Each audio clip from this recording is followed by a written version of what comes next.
Good morning all. ഞാൻ Ramakrishnan TB MD and CEO of Sharewell securities limited ആണ്. ഒപ്പം SEBI registered research analyst കൂടിയാണ്. ഈ ഓഡിയോ കേട്ടതിന് ശേഷം ഡിസ്ക്ലെയിമർ കൂടി വായിച്ചു നോക്കണമെന്ന് താല്പര്യപ്പെടുന്നു. ഗ്ലോബൽ സെൻറ്റിമെൻറ്റ് എന്ന് വളരെ പോസിറ്റീവാണ്. ഏഷ്യൻ മാർക്കറ്റുകളെല്ലാം തന്നെ ബെറ്റർ ആയിട്ടാണ് ട്രേഡ് ചെയ്യുന്നത്. ഇന്നലെ അമേരിക്കൻ മാർക്കറ്റിലും ഒരു ബെറ്റർ ക്ലോസിംഗ് ആയിരുന്നു. മേജറായിട്ടുള്ള ഇമ്പോർട്ടൻറ്റ് ന്യൂസ് എന്ന് പറയുന്നത് ടെസ്ലയുടെ ചൈനീസ് കമ്പനി ആയിട്ടുള്ള ടൈപ്പാണ്. എലോൺ മസ്ക് ചൈനയിലേക്ക് അൺഎക്സ്പെക്റ്റഡ് ആയിട്ട് ഫ്ലൈ ചെയ്ത് വലിയ ഒരു ജോയിൻറ്റ് വെഞ്ചർ അനൗൺസ്മെൻറ്റാണ് നടത്തിയിരിക്കുന്നത്. ടെസ്ലയുടെ ഫുൾ സെൽഫ് ഡ്രൈവിംഗ് സോഫ്റ്റ്വെയർ ചൈനയിൽ ഇംപ്ലിമെൻറ്റ് ചെയ്യാൻ പോവാണ്. ബൈദു എന്ന് പറയുന്ന ചൈനയിലത്തെ ഇൻ്റർനെറ്റ് ടെക് ജയൻ്റ് ആയിട്ടുള്ള ടൈപ്പിലാണ്. മാപ്പിങ്ങും നാവിഗേഷനും ഒക്കെ ചൈനീസ് കമ്പനിയുടെയാണ് യൂസ് ചെയ്യാൻ പോകുന്നത്. സോഫ്റ്റ്വെയർ ടെസ്ലയുടെയാണ്. ഇത് വളരെ പോസിറ്റീവായിട്ടുള്ള ന്യൂസാണ് ടെസ്ലേനെ സംബന്ധിച്ച്. കാരണം വളരെയധികം സെയിൽസ് താഴെ വന്നുകൊണ്ടിരിക്കുന്ന സമയത്ത് full self driving solution Chinese കമ്പനികൾക്ക് കൊടുത്ത് അല്ലെങ്കിൽ ചൈനയിൽ ടെസ്ല വെഹിക്കിൾസിൽ ഇൻട്രൊഡ്യൂസ് ചെയ്യുന്നത് വളരെ പോസിറ്റീവായിട്ടുള്ളൊരു ന്യൂസാണ്. ടെസ്ല ഇന്നലെ അമേരിക്കയിൽ ക്ലോസ് ചെയ്തത് 15% ഹൈ ആയിട്ടാണ്. അതോടൊപ്പം തന്നെ ആപ്പിളും ബെറ്റർ ആയിരുന്നു. തീർച്ചയായിട്ടും ഈ ന്യൂസ് തന്നെയാണ് ഇന്നലത്തെ അമേരിക്കയിലത്തെ ഏറ്റവും വലിയൊരു പോസിറ്റീവ് ഇമ്പാക്റ്റ് ഉണ്ടാക്കിയ ന്യൂസ്. അതോടൊപ്പം തന്നെ ഇന്ന് US ഫെഡിൻ്റെ 2 ദിവസത്തെ പോളിസി ഡിസിഷൻ മീറ്റിംഗ് ആരംഭിക്കുകയാണ്. നാളെയാണ് അതിൻ്റെ അനൗൺസ്മെൻറ്റ് വരാൻ പോകുന്നത്. യൂറോപ്യൻ മാർക്കറ്റുകൾ നോക്കുകയാണെങ്കിൽ മിക്സഡ് ആയിരുന്നു. മെജോറിറ്റി വീക്കായിട്ടാണ് ഇന്നലെ സ്ലൈറ്റ്ലി വീക്കായിട്ടാണ് ക്ലോസ് ചെയ്തിരുന്നത്. ഇന്നലെ ബെറ്റർ ആയിരുന്നു, നമ്മളും ബെറ്റർ ആയിരുന്നു. ഇന്നും ഏഷ്യയിൽ ബെറ്റർ ആയിട്ടാണ് മാർക്കറ്റുകളെല്ലാം ട്രേഡ് ചെയ്യുന്നത്. ജാപ്പനീസ് മാർക്കറ്റ് ഇന്നലെ ഹോളിഡേ ആയിരുന്നു, ഇന്ന് ഓപ്പൺ ചെയ്തിട്ടുണ്ട്. അതോടൊപ്പം തന്നെ ചൈനീസ് മാനുഫാക്ചറിങ് ഡാറ്റ എന്ന് പുറത്തു വന്നിരുന്നു. ബെറ്റർ ദാൻ എക്സ്പെക്റ്റഡ് ഡാറ്റയാണ്. അതിൻ്റെയും പോസിറ്റീവായിട്ടുള്ളൊരു ഇമ്പാക്റ്റ് ഉണ്ട്. നമ്മൾ കമോഡിറ്റി രംഗം നോക്കുകയാണെങ്കിൽ ഗോൾഡ് ഇന്നലെ $2357.7 പെർ ഔൺസിനാണ് ഇന്നലെ ക്ലോസ് ചെയ്തിരുന്നത്. ഇന്ന് മോർണിംഗിൽ $2340 പെർ ഔൺസിനാണ് ജൂൺ ഫ്യൂച്ചേഴ്സ് ട്രേഡ് ചെയ്യുന്നത്. Brent crude oil almost flat ആയിരുന്നു. $87.2 പെർ ബാരലിനാണെന്ന് ട്രേഡ് ചെയ്യുന്നത്. കോപ്പർ ആണ് ഇന്നലത്തെയും സ്റ്റാർ. കോപ്പർ ഇന്നലെ വീണ്ടും പുതിയ 2 ഇയർ ഹൈ ഹിറ്റ് ചെയ്തിരിക്കുകയാണ്. 10,217 ഇന്ന് മോർണിംഗിൽ കോപ്പർ ഹിറ്റ് ചെയ്തിട്ടുള്ളത്. ഇന്ന് മോർണിംഗിലും ബെറ്റർ ആയിട്ട് തന്നെയാണ് കോപ്പർ ട്രേഡ് ചെയ്യുന്നത്. മറ്റു മെറ്റൽ ഫീച്ചേഴ്സ് എല്ലാം തന്നെ ബെറ്ററാണ്. എക്കണോമിക് റിക്കവറികൾ അതുപോലെ തന്നെ ഇൻഡസ്ട്രിയൽ റിക്കവറി ഒക്കെ കോപ്പറിനെ സംബന്ധിച്ച് വളരെ പോസിറ്റീവാണ്. നമ്മൾ ദിവസങ്ങൾക്ക് മുമ്പ് തന്നെ ഈ ന്യൂസ് ഇൻവെസ്റ്റേഴ്സിന് കൊടുത്തിരുന്നതാണ്. അതിനനുസരിച്ച് നമ്മൾ റെക്കമെൻഡ് ചെയ്ത സ്റ്റോക്കുകളായ ഹിന്ദുസ്ഥാൻ കോപ്പർ, അതുപോലെ തന്നെ ഹിൻഡാൽകോ, വേദാന്ത, ഇത്തരത്തിലുള്ള സ്റ്റോക്കുകളിലൊക്കെ നല്ല രീതിയിലുള്ള അപ്രിസിയേഷനാണ് നമ്മൾ കണ്ടിട്ടുള്ളത്. നമ്മൾ ഇന്ന് എക്സ്പെക്റ്റ് ചെയ്യുന്നത് പോസിറ്റീവ് ഓപ്പണിംഗ് തന്നെയാണ്. Q4 റിസൾട്ടുകളും അതുപോലെ തന്നെ ഗ്ലോബൽ സെൻറ്റിമെൻറ്റും ആണ് ഇന്ത്യൻ മാർക്കറ്റിൽ ഒരു പോസിറ്റീവ് ഇമ്പാക്റ്റ് ഉണ്ടാക്കിക്കൊണ്ടിരിക്കുന്നത്.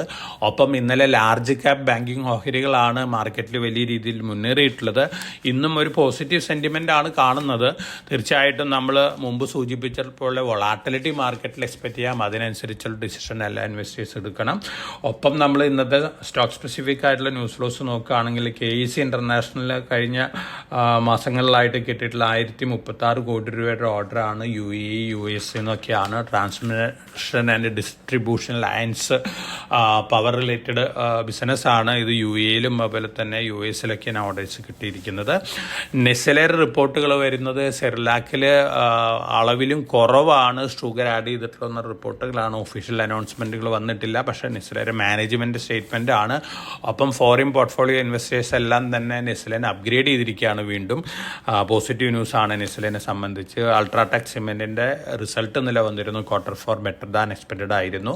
അതിൻ്റെ ഒരു പോസിറ്റീവ് ഇമ്പാക്റ്റ് ആ സ്റ്റോക്കിൻ്റെ പ്രൈസിൽ ഇന്നലെ തന്നെ റിഫ്ലക്റ്റഡ് ആണ്. NMDC അയൺ ഓർ പ്രൈസസ് കൂട്ടുകയാണ്. തീർച്ചയായിട്ടും NMDCനെ സംബന്ധിച്ച് പോസിറ്റീവ് ന്യൂസാണ്. ഒപ്പം ചൈനീസ് റിക്കവറിയും NMDCനെ സംബന്ധിച്ച് പോസിറ്റീവാണ്. റൈറ്റ്സ് ലിമിറ്റഡിന് ബംഗ്ലാദേശിൽ നിന്ന് അറൗണ്ട് 1,000 crore rupees ഓർഡർ കിട്ടിയിട്ടുണ്ട്. 200 broad gauge carriages Bangladesh റെയിൽവേക്ക് supply ചെയ്യാനാണ്. 36 മാസമാണ് ഇതിൻ്റെ കാലാവധി. പോസിറ്റീവായിട്ടുള്ള ന്യൂസാണ്. RVNLൻ്റെ JV അതുപോലെ തന്നെ കേരള റെയിൽ ഡെവലപ്മെൻറ്റ് കോർപ്പറേഷനും കൂടിയുള്ള JV. കേരള റെയിൽ ഡെവലപ്മെൻറ്റ് കോർപ്പറേഷനാണ് 49% സ്റ്റേക്ക് ഉള്ളത് ഈ JVയിൽ. ട്രിവാൻഡ്രം റെയിൽവേ സ്റ്റേഷൻ നവീകരിക്കാനുള്ള ഓർഡർ കിട്ടിയിട്ടുണ്ട്. 439.95 കോടിയാണ്. കണ്ടിന്യൂസ് ആയിട്ട് ഓർഡർ കിട്ടിക്കൊണ്ടിരിക്കുന്നൊരു കമ്പനിയാണ് RVNL. പോസിറ്റീവ് ഇമ്പാക്റ്റ് എക്സ്പെക്റ്റ് ചെയ്യാം. കോറമണ്ടൽ ഇൻ്റർനാഷണൽ 1000 കോടി രൂപ ഇൻവെസ്റ്റ് ചെയ്യാണ് ഫോസ്ഫോറിക് ആൻഡ് സൾഫൂരിക് ആസിഡ് പ്ലാന്റിന് ആന്ധ്രാപ്രദേശിൽ. ഓൾറെഡി കോറമണ്ടൽ നമ്മുടെ ഒരു ടോപ്പിക്കുകളിലൊന്നാണ്. നല്ല രീതിയിൽ മുന്നേറിക്കൊണ്ടിരിക്കുകയാണ്. വീണ്ടും ന്യൂസ് ഫ്ലോസ് വരുന്നതെല്ലാം തന്നെ പോസിറ്റീവായിട്ടുള്ള ന്യൂസാണ്. പൂനാവാല ഫിൻകോർപ്പ് നമ്മുടെ ഒരു ടോപ്പിക്കുകളിലൊന്നാണ്. എക്സലൻറ്റ് Q4 റിസൾട്ടുകളാണ് കാഴ്ചവെച്ചിരിക്കുന്നത്. Highest ever revenue, highest ever net profit, അതുപോലെ തന്നെ നെറ്റ് NPA ഒക്കെ വളരെ താഴെ വന്നിരിക്കുകയാണ്. പോസിറ്റീവ് ന്യൂസാണ്. പുതിയൊരു ലിസ്റ്റിംഗ് ഉണ്ട്. JNK India limited. IPO price 415 ആണ്. എക്സ്പെക്റ്റഡ് ലിസ്റ്റിംഗ് പ്രൈസ് വരുന്ന 500-550 ഇടയ്ക്കൊക്കെയാണ്. അപ്പോൾ ഒരു IPOയിൽ ആക്ഷൻ കാണാൻ സാധ്യതയുള്ളൊരു സ്റ്റോക്കും കൂടിയാണിത്. ട്രെൻഡിൻ്റെ റിസൾട്ട് ഇന്നലെ വന്നിരുന്നു. വളരെയധികം പോസിറ്റീവായിട്ടുള്ള റിസൾട്ടാണ് വന്നിരിക്കുന്നത്. നെറ്റ് പ്രോഫിറ്റ് ഫിഗർ നമ്മൾ കമ്പയർ ചെയ്യേണ്ട. 704.2 കോടിയാണ് വന്നിരിക്കുന്നത്. അതിൽ 576 കോടി രൂപ എക്സ്ട്രാ ഇൻകമാണ്, അഡീഷണൽ ഇൻകം, അതർ ഇൻകമാണ് വന്നിരിക്കുന്നത്. പക്ഷെ അത് മാറ്റി വെച്ച് കഴിഞ്ഞാലും എക്സലൻറ്റ് റിസൾട്ടാണ്. മാർജിൻ ഫ്രണ്ടിലും നല്ല ഗ്രോത്താണ് കാണിച്ചിരിക്കുന്നത്. 811 സ്റ്റോറുകളാണ് ഇപ്പോൾ ട്രെൻഡിന് ഓൾ ഓവർ ഇന്ത്യ ഉള്ളത്. 232 വെസ്റ്റ് സൈഡ് സ്റ്റോറുകൾ, 545 സ്റ്റുഡിയോ, 34 മറ്റ് ലൈഫ് സ്റ്റൈൽ സ്റ്റോറുകളൊക്കെയാണ്. വീണ്ടും വലിയ രീതിയിലുള്ള എക്സ്പാൻഷനാണ്. ട്രെൻഡിനെ സംബന്ധിച്ച് പോസിറ്റീവ് തന്നെയാണ്. കാരണം നമ്മുടെ എല്ലാ ജില്ലയിലും വലിയ രീതിയിലുള്ള എക്സ്പാൻഷൻ പ്ലാനുകളാണ്. ഏത് മുക്കിലും മൂലയിലും സ്റ്റുഡിയോ ഇപ്പോൾ സ്റ്റോറുകൾ തുറന്നുകൊണ്ടിരിക്കുകയാണ്. ട്രെൻഡിനെ സംബന്ധിച്ചത് പോസിറ്റീവ് ന്യൂസാണ്. അതോടൊപ്പം തന്നെ Hindustan Zinc offer for sale, ഗവൺമെൻറ്റിൻ്റെ ബാലൻസ് ഉള്ള 29.54% സ്റ്റേക്ക് അടുത്ത മാസങ്ങളിൽ ഡൈവെസ്റ്റ് ചെയ്യുന്നതാണ് പറയുന്നത് ഓഫർ ഫോർ സെയിലിൽ കൂടെ. തീർച്ചയായിട്ടും വേദാന്തിയാണ് ഇപ്പോൾ ബാലൻസ് സ്റ്റേക്ക് ഹോൾഡ് ചെയ്യുന്നത്. ഒരുപക്ഷെ വേദാന്തി തന്നെ ബിഡ് ചെയ്തെടുത്തേക്കാം. അതിനുശേഷം ഹിന്ദുസ്ഥാൻ സിങ്ക് ഡിമർജറും അനൗൺസ് ചെയ്തേക്കാം. അപ്പോൾ തീർച്ചയായിട്ടും ഈ ന്യൂസ് ഹിന്ദുസ്ഥാൻ സിങ്കിനെ സംബന്ധിച്ച് പോസിറ്റീവാണ്. ഒപ്പം വേദാന്ത ലിമിറ്റിനെ സംബന്ധിച്ച് വരുന്ന ന്യൂസുകളെല്ലാം തന്നെ പോസിറ്റീവാണ്. ഡിമർജർ കാൻഡിഡേറ്റ് ആണ്. ഒരു ഷെയറിന് 6 ഷെയറുകളുടെ 6 കമ്പനികളുടെ ഷെയറാണ് കിട്ടാൻ പോകുന്നത്. തീർച്ചയായിട്ടും വളരെ പോസിറ്റീവായിട്ടുള്ളൊരു ഇൻവെസ്റ്റ്മെൻറ്റ് അപ്രീസിയേഷൻ കിട്ടാൻ ചാൻസ് ഉള്ളൊരു കമ്പനിയാണ് വേദാന്തി. അപ്പോൾ ഇതൊക്കെയാണ് ഇന്നത്തെ മാർക്കറ്റ് ന്യൂസുകൾ. ഞാൻ മുമ്പ് സൂചിപ്പിച്ച പോലെ എവരി റൈസിൽ നല്ല പ്രോഫിറ്റബിലിറ്റി ഉള്ള സ്റ്റോക്കിൽ എല്ലാം തന്നെ പ്രോഫിറ്റ് എടുക്കുന്നത് നന്നായിരിക്കും. അതോടൊപ്പം തന്നെ മാർക്കറ്റിൽ ഹയർ റേഞ്ചാണ് നമ്മൾ നിഫ്റ്റിക്കും അതുപോലെ തന്നെ സെൻസസിനൊക്കെ കാണുന്നത് ഈ കോൺട്രാക്ട് സീരീസിൽ. അതിനനുസരിച്ചുള്ളൊരു മാർക്കറ്റ് മൂവ്മെൻറ്റും നമുക്ക് എക്സ്പെക്റ്റ് ചെയ്യാം. വൊളാറ്റിലിറ്റി ഒക്കെ എക്സ്പെക്റ്റ് ചെയ്യാം. വളരെ കോഷ്യസ് ആയിട്ട് മാർക്കറ്റിൽ മൂവ് ചെയ്യുക. എല്ലാവർക്കും നല്ലൊരു ട്രേഡിൻ്റെ ആശംസിച്ചുകൊണ്ട് ഞാൻ ഇന്നത്തെ പ്രീ മാർക്കറ്റ് കമൻറ്റ് അവസാനിപ്പിക്കുകയാണ്. Thank you.